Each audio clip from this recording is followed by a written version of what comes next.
Hi friends, welcome to our spoken English series. These are not just sentences, they are gifts we give our children in English. The way we talk to our children becomes their inner voice. One sentence from a parent can shape a child's whole life. Let's speak to our kids with love in English. Okay, let's start.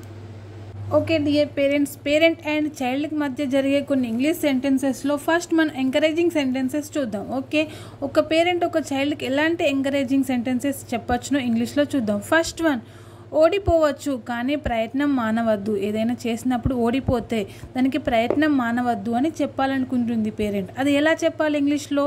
It's okay to fail, just don't stop trying. అంటే నువ్వు ఓడిపోవచ్చు కానీ ప్రయత్నం ఆపవద్దు అనే meaning వస్తుంది. Okay, ఎలా చెప్పాలి? It's okay to fail, just don't stop trying అంటే ఆపవద్దు ప్రయత్నం అనే మీనింగ్ వస్తుంది. ఓకే, నెక్స్ట్, ఒక పేరెంట్ ఒక చైల్డ్కి ఏదైనా చేయగలవు అని ఎంకరేజ్ చేయాలి అనుకుంటుంది. అది నువ్వు చేయగలవు అని. అది ఇంగ్లీష్లో ఎలా చెప్పాలి? I know you can do it, నువ్వు చేయగలవు, అది నాకు తెలుసు అని చెప్పచ్చు. ఓకే, నెక్స్ట్ వన్, నేను ఎప్పుడు నీ పక్కనే ఉన్నాను. అంటే ఏదైనా చేయాలన్నప్పుడు నేను నీ పక్కనే ఉంటాను, చేయు అని ధైర్యం ఇవ్వడానికి సెంటెన్స్ యూజ్ చేయొచ్చు. అది ఎలా? I'm always on your side, నేను నీ పక్కనే ఉంటాను అనే మీనింగ్ వస్తుంది. ఓకే, నెక్స్ట్, నీవు నీ స్టైల్లో ప్రత్యేకము. అంటే నువ్వు నీ స్టైల్లో ప్రత్యేకము, నువ్వు ఏం చేస్తే అది నీ స్టైల్లో ప్రత్యేకము అని చెప్పాలనుకుంటుంది.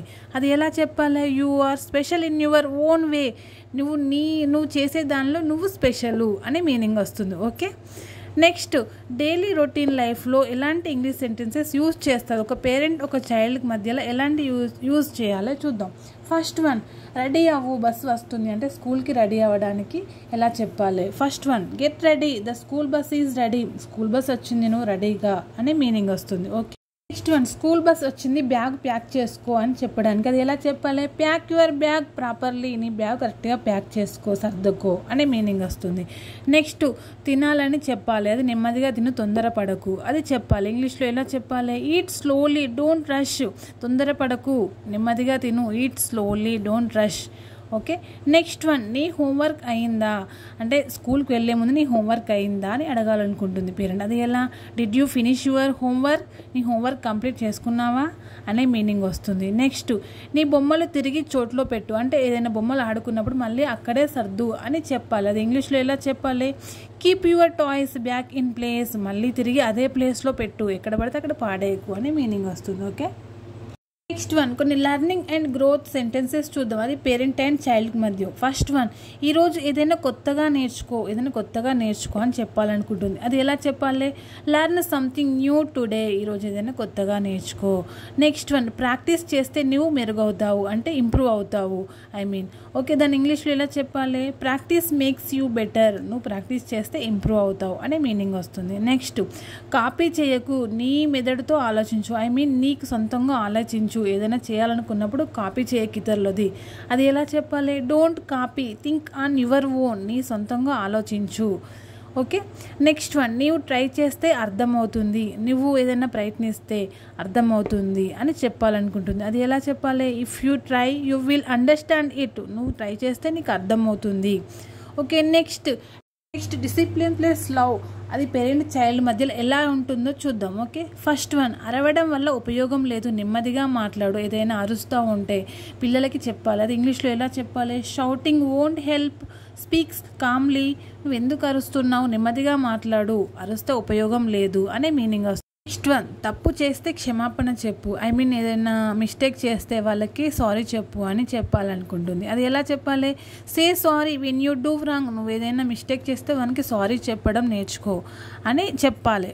అది ఇంగ్లీష్లో ఎలా? Say sorry when you do wrong, నువ్వు తప్పు చేస్తే క్షమాపణ చెప్పు అనే మీనింగ్ వస్తుంది. ఓకే, నెక్స్ట్ వన్, కోపం రావచ్చు కానీ ఇతరులకు హాని చేయకు. నీకు కోపం రావచ్చు, అది సహజం, కానీ నీ కోపం ఇతరులకు హాని చేయొద్దు. అది ఇంగ్లీష్లో ఎలా చెప్పాలి?